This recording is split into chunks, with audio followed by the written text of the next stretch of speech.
উপস্থিত হোৱা অতিথিসকলক আমি আদৰণি জনাইছোঁ। প্ৰথমে আমাৰ মাজত উপস্থিত আছে আমি আমন্ত্ৰণ কৰি অনা এই কৰ্মশালাৰ বিশিষ্ট ব্যক্তি ৰিচোৰ্চ পাৰ্চন সমল ব্যক্তি ডক্টৰ প্ৰদীপজ্যোতি সন্দিকৈ ছাৰ। আমাৰ মাজত উপস্থিত আছে আমি আমন্ত্ৰণ কৰি অনা সমল ব্যক্তি হিচাপে ডক্টৰ অৰুন্ধতী বৰদলৈ বাইদেউ। আমাৰ মাজত উপস্থিত আছে আমি নিমন্ত্ৰণ জনোৱা আমাৰ ডিমৌ অঞ্চলৰ দাঁতিকাষৰীয়া বিভিন্ন স্কুল সায়েন্স একাডেমি আমি যিসকলক নিমন্ত্ৰণ জনাইছিলোঁ তেওঁলোকে আমাৰ নিমন্ত্ৰণ ৰক্ষা কৰি আমাৰ মাজত আজি উপস্থিত হৈছে, তেওঁলোকক আমি বিশেষভাৱে ধন্যবাদ জনাইছোঁ।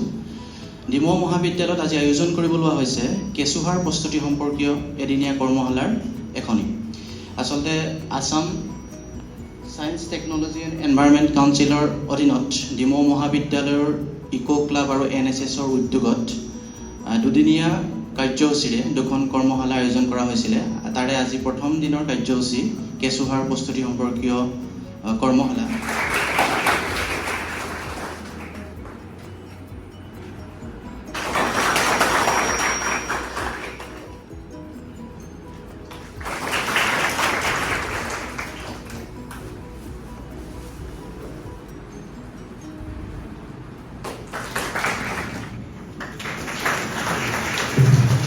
নমস্কাৰ।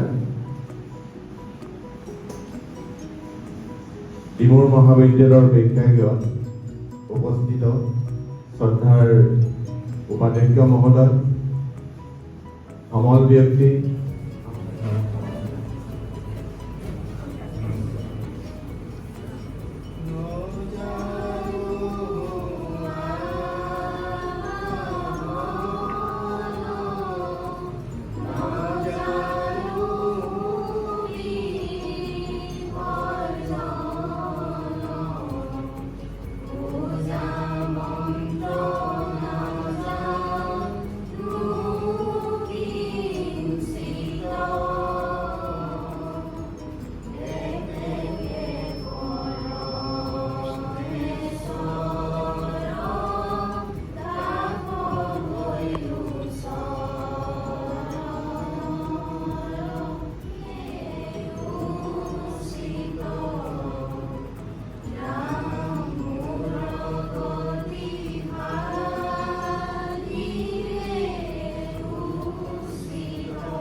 আৰু এই অডিঅ' ভিডিঅ'টো আমি আজি আনুষ্ঠানিকভাৱে শুভ মুকলি কৰিব লৈছোঁ। তাৰ বাবে আমি ডিমৌ মহাবিদ্যালয়ৰ সন্মানীয় অধ্যক্ষ ডক্টৰ কৃষ্ণজ্যোতি সন্দিকৈ ছাৰক অনুৰোধ জনাইছোঁ আনুষ্ঠানিকভাৱে এই ভিডিঅ'টো মুকলি কৰিবৰ বাবে।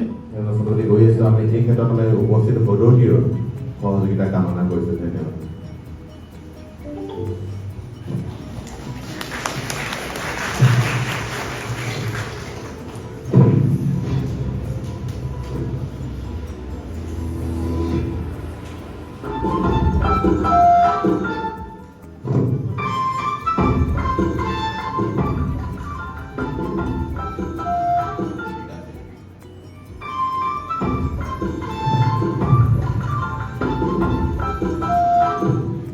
অকল হ'লে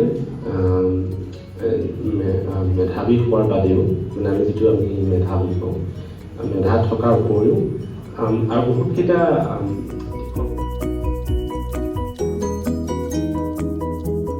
জীৱনৰ ঘাট প্ৰতিঘাত অতিক্ৰম কৰি অসমৰ নিচিনা এখন জেগাৰ পৰা গৈ আমেৰিকাত যে প্ৰতিষ্ঠা হ'ব পাৰিছে। মহাবিদ্যালয়লৈ বৃহত্তৰ এই ডিমৌ পৰিয়ালৰ ফালৰ পৰা আদৰণি জনাইছোঁ। আমাৰ আমন্ত্ৰণ ৰক্ষা কৰি এই কৰ্মশালাত আপোনালোকে উপস্থিত হৈছেহি। আপোনালোকৰ সক্ৰিয় অংশগ্ৰহণে আমাৰ যি দুদিনীয়া কাৰ্যসূচী আৰম্ভ হ'ব, নিশ্চিতভাৱে আমি সফলভাৱে সমাপ্তিৰ পথত আগবাঢ়িম।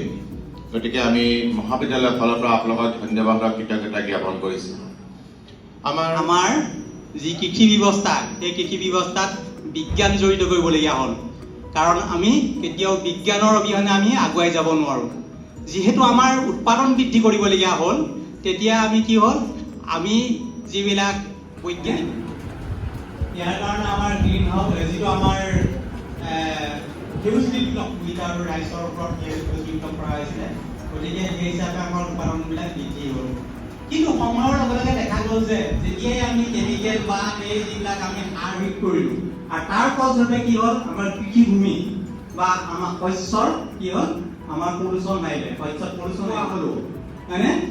গতিকে যিহেতু আমি গুণগত মানদণ্ডৰ শস্য নোপোৱা হ'লো, তেতিয়া আমি আকৌ ভাবিবলগীয়া হ'ল যে হয় আমি কি এটা নতুন কৃষি পদ্ধতি বাস কৰে বা আমেৰিকা যুক্তৰাষ্ট্ৰ কোনো এইটো ৰকেট চায়েন্স নহয়। মই ভাবোঁ চায়েন্সৰ অৰ্থটো কি হৈছে, বিজ্ঞান মানে কি হৈছে, বিজ্ঞান হৈছে বিজ্ঞানৰ যিটো ডেফিনেশ্যন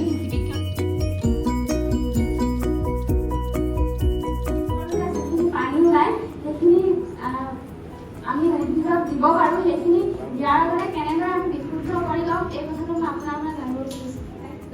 এতিয়া ৰঙা চাহটো কেতিয়াবা বেছিকৈ উতলালে একদম বেছি ডাঠ কৰিলে যে একদম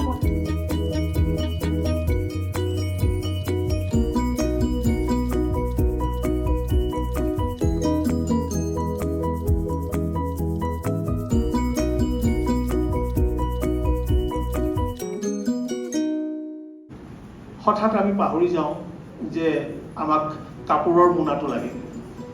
আমি প্লাষ্টিকৰ ঠোঙাটোও লৈ যাওঁ, কেতিয়াবা বজাৰৰ পৰা প্লাষ্টিকৰ ঠোঙাটো লৈ আহোঁ, পেলাই দিলেও সমস্যা। এটা সভ্যতা নষ্ট কৰাৰ ফল আছে প্লাষ্টিক। আমাৰ আয়োজন কৰা যি সভা, সেই সভাৰ আমাৰ পৰিচালক ডক্টৰ ৱাকিদুৰ ৰহমান ছাৰ, ডিমৌ মহাবিদ্যালয়ৰ শিক্ষক, আমি ডিমৌ অঞ্চলত কৰিবৰ কাৰণে সক্ষম হ'ম।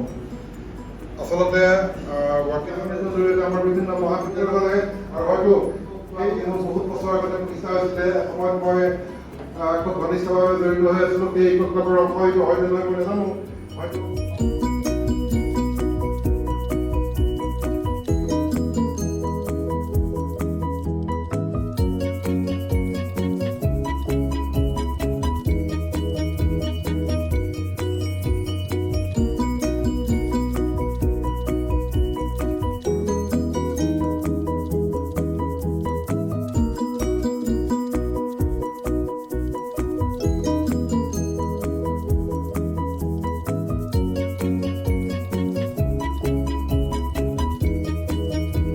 তাৰ টুকুৰাবোৰ বাৰীত পিছফালে পেলাই দিয়া দেখিছা নাই?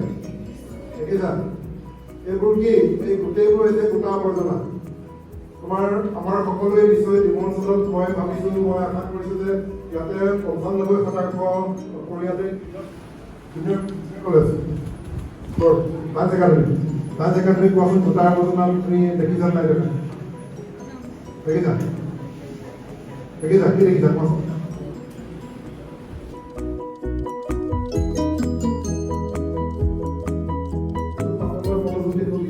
খুলিবা নতুনকৈ মই মাজত আহি খুলিম।